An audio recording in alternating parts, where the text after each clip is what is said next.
زندگی کس طرح بسر ہوگی وہ اٹھا لی گئی ہے۔ مجھے کہا جاتا کہ ایک کتاب بتائیے کس پر میں کون سی کتاب لے لوں، ہائے ہائے مسلمان مجھ سے سوال کرتے ہیں میں کون سی کتاب لے لوں۔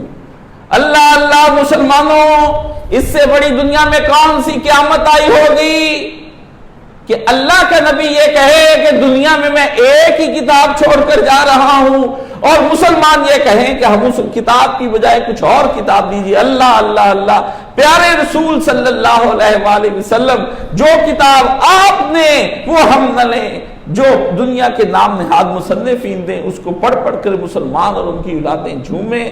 اللہ اللہ پیارے نبی، تیرے ساتھ یہ غداری کی، دنیا میں بھی رسوا ہو رہے ہیں اور آخرت میں اللہ جانے کیا بن جائے گی۔ نبی کہیں کہ میں کتاب چھوڑ کر جا رہا ہوں، مسلمان مجھ سے پوچھے کتاب کون سی ہے۔ اللہ اللہ، نہ میں نبی ہوں، نہ میں صدیق، نہ شہید، نہ صالحین میں سے ہوں۔ جس پر ایمان لائے ہو اس سے پوچھو کون سی کتاب پڑھوں۔ مجھے ماننا کبھی حق نہیں ہو سکتا، میرے اوپر جنت دوزخ کا مدار نہیں ہے، میرے اوپر نجات کا مدار نہیں ہے، میرے کلمے کو اسلام میں داخل ہونے کا نام نہیں دیا ہے، میرے نام کو اسلام نے خارج ہونے کا نام نہیں دیا ہے۔ جس کے سارے اوپر مدار و انحصار ہیں وہ یہ کہہ رہے ہیں کہ کتاب لے لو، اور آپ کہتے ہیں کہ ہم اور کوئی کتاب لیں گے زندگی گزارنے کے لیے، تو میں کس کتاب کو مسلمانوں کو دوں؟ لوگ کہتے ہیں کہ ہم نے اس کو ایک دفعہ پڑھ لیا ہے۔ اللہ اللہ اللہ اللہ اللہ، اگر ایک دفعہ پڑھ لینے سے یہ سمجھ آتا ہے تو اللہ قرآن مجید کو نمازوں میں دہرانے کا حکم دیتا۔ اللہ نے تو فاتحہ اتنی دفعہ دہرا دی ہے کہ تمہیں تو فاتحہ پوری سمجھ نہیں آ سکتی ہے، اس کو بار بار نماز میں رکھ دیا ہے کہ جا کے پورا قرآن پورا سمجھنے کے دعوے دار ہو۔ کبھی سوچو تو صحیح کہ یہ ہر نماز میں تمہیں فاتحہ کیوں ہر رکعت میں اللہ نے رکھ دی؟ ایاک نعبد و ایاک نستعین کی منزلیں اس قدر ہیں کہ اگر آدمی ان کو طے کرنے پر آئے تو زندگیاں ختم ہو جائیں، ایک زندگی ہی کیا ہے۔ امام حسین کی تعمیر ذات کے بارے میں سوچئے کہ ذات حسین کس طرح سے تعمیر ہوئی ہے، ذات حسین کی ساخت کیا ہے، ذات حسین کو کن چیزوں سے تیار کیا گیا ہے، صفات حسین کس طرح سے پھر باہر آئی ہیں۔ ذات اور صفات کا جب ظہور ہوا ہے کربلا کے اندر تو حسین ابن علی نفس مطمئنہ بن کر خدا کے سامنے کھڑے ہو گئے ہیں۔ ان کو اپنی اس کربلا کے میدان میں نفس امارہ اور نفس لوامہ سے واسطہ نہیں تھا۔ آپ تو 24 گھنٹے نفس امارہ کے شاگرد ہیں اور اسی کے شکار ہیں۔ حسین ابن علی نفس مطمئنہ میں تھے۔ آپ جنت کی تلاش میں ہیں، خدا کہتا ہے کہ جنت حسین کی تلاش میں ہے۔ آپ جنت کو ترس گئے ہیں، حسین ابن علی سردار جنت بنا دیے گئے ہیں۔ یہ کون تھا جو تعمیر حسین کر گیا؟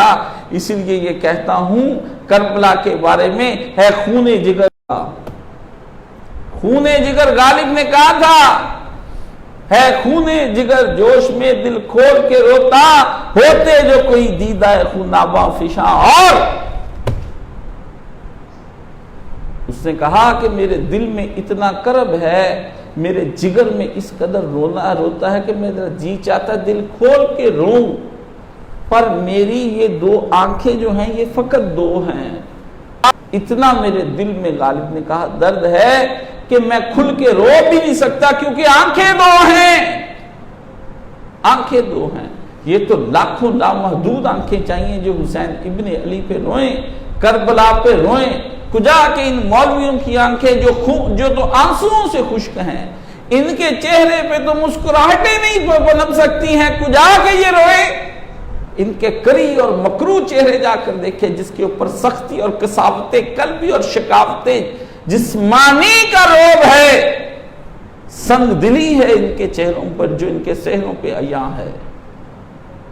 یزیدیت نے ان کے اوپر پہرے لگا رکھے ہیں، یزیدیت کے جنات کا پہرا ہے ان پہ۔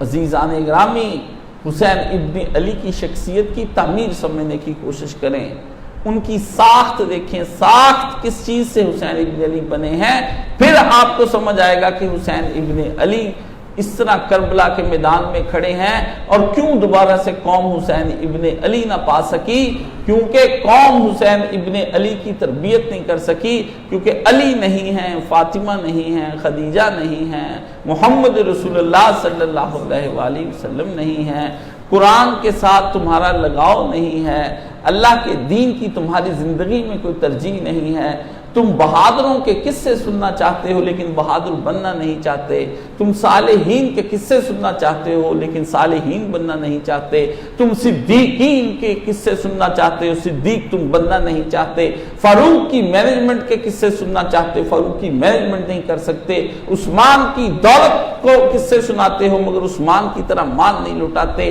علی کی شجاعتوں کے ذکر چاہتے ہو لیکن دین میں تم جگہ جگہ بزدل کھڑے بن کر نظر آتے ہو، تو کہاں سے حسین ابن علی آ جائیں گے؟ فاطمہ کی حیائیں تم چاہتے ہو، ان کے قصے سنتے ہو مگر حیائے فاطمہ کہیں نہیں ملتی، مال خدیجہ کو خرچ کرنے کی باتیں ہوتی ہیں لیکن مال نہ خرچ کر سکتے ہو، جو اپنی اولادیں نہ دے سکتے ہوں، وہ کس طرح سے چاہتے ہیں کہ قافلہ حجاز میں ایک حسین اور پیدا ہو جائے؟ نہ قافلہ حجاز میں ایک بھی حسین نہیں، قافلہ حجاز میں ایک بھی حسین نہیں۔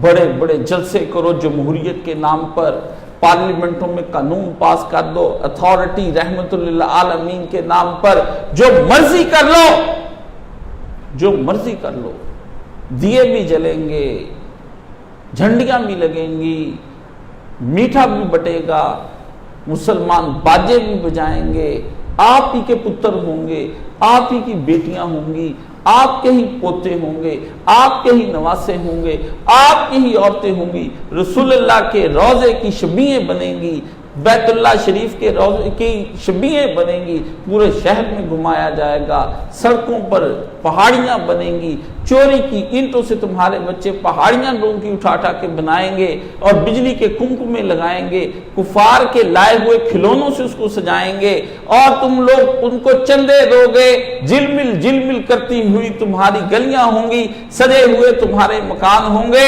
جس نے جھوٹی نعتیں بند کرائی ہیں، یہ آپ کس کے نام پر یہ دن منائیں گے؟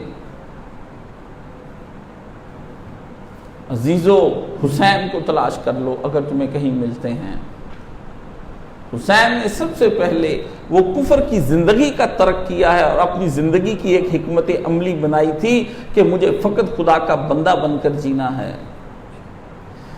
فرج شکم کا بندہ نہیں بننا، پیشاب گاہ کا بندہ نہیں بننا،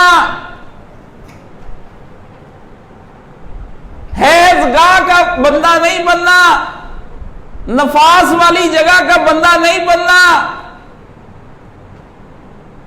وہ جو تمہارے جسم سے مادہ تولید خارج ہو جائے تو وضو اس پہ غسل واجب ہو جائے، اس کا بندہ نہیں بننا، اینٹ گارے پتھر کا بندہ نہیں بننا۔ نبی نے فرمایا تھا کوئی نہ بنے عبد الدرہم، عبد الدینار، عبد الکرسی، کرسی کا بندہ نہ بنے، کوئی بندہ درہم کا بندہ نہ بنے، دینار کا بندہ نہ بنے، پاؤنڈوں کے بندے بنے ہو تم، اپنی اولادیں یو کے اور یو ایس اے میں تم ڈالروں کے بندے ہو، تم دیناروں کے بندے ہو، تم کویت میں ہے، ریالوں کے بندے ہو تم ریالوں میں ہے، درہموں کے بندے ہو تم درہموں میں ہے، روپے کے بندے ہیں، عہدوں کے بندے ہیں۔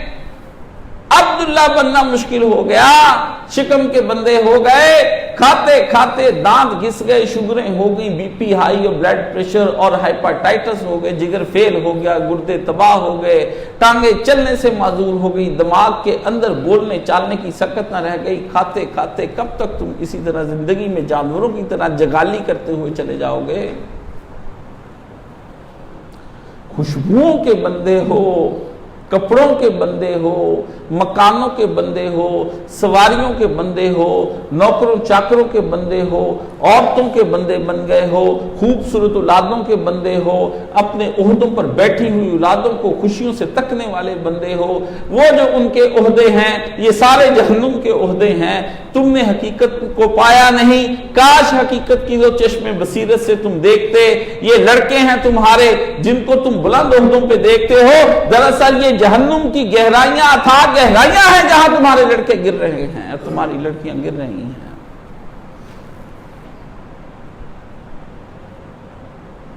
زندگیوں کو بدلنے کی کوشش کرو، جانو، سمجھنے کی کوشش کرو۔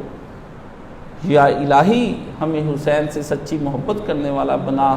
وآخر دعوانا الحمدللہ رب العالمین۔